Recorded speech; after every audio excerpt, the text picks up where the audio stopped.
history, don't they? And they've got growth rings, and we count the growth rings. It's just no different than a doctor taking your blood or your blood pressure.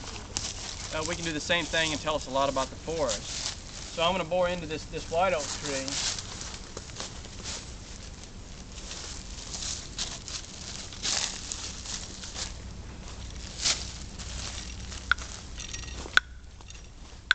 I wouldn't want to do this to a $2,000 veneer tree, you know. You can crank that thing.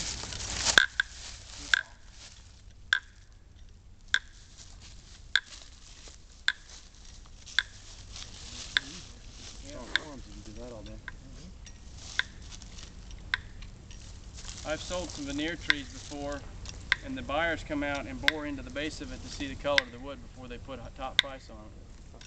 I don't like when I do that. Okay, that's good enough.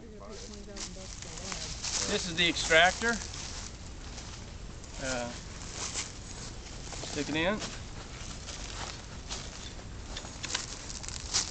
And usually you have to bust it loose by going in reverse order.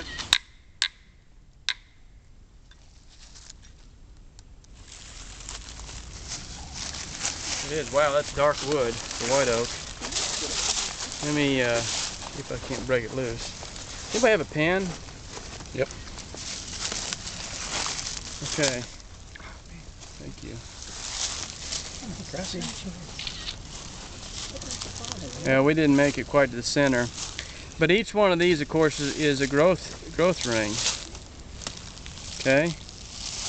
And you can see early on in its life, it wasn't doing too bad. It was growing about 7 rings to the inch. So right there would have been 7 years growth. Would have been about an inch worth of growth. Now it's an inch on each side, right? Right, because this is a growth ring. Think of it as a veneer wrapped around a tree, like a blanket wrapped around a tree. And each year it puts on a new blanket, new layer. So that's growing pretty good for white oak, about 7 rings to the inch. So that means in 7 years it would grow 2 inches in diameter. 14 years it would grow 4 inches in diameter. I like that. I like that kind of growth. Look what it's doing now. Hardly even see the growth rings. Bing, bing, bing. We're getting in the sapwood, so I can't see them without my magnifying glass, but it's probably, there they are. You're probably looking at about 14 rings to the inch from there to there. So it's growing half as fast as it once was. So in 14 years it's growing 2 inches, an inch here and an inch on the other side, as opposed to 4 inches. So essentially, if you looked at this tree as an investment, is it a good investment anymore? All the inches at the outer side have more material than the ones in the inner, even though it's sapwood, right? Well, yeah, one thing, typically this would be cleaner wood because it's pruned off and put on good lumber. And some say, well, I like tight growth rings because that'll give me that high cathedral pattern, you know, and it's prettier wood and so forth and so on. But I guess what I'm saying, probably, of course this is up by his house, different objectives. We're not growing timber here, right? But this forest probably should have been thinned around 30 or 40 years ago in this area. And then this tree would now be as big as that tree, or that tree. See, I can assure you all these white oaks are the same age here. All these trees are the same age. Some are just bigger than others. The reason why that one's bigger is because it's on the edge.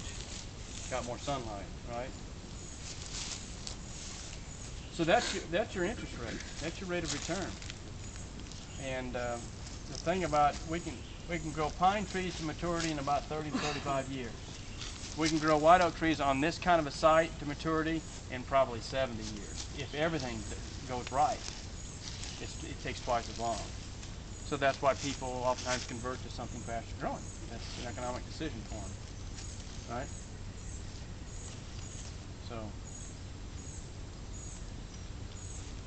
now, if we'd actually hit the center of that, we could have counted all these back and determined the age of that tree.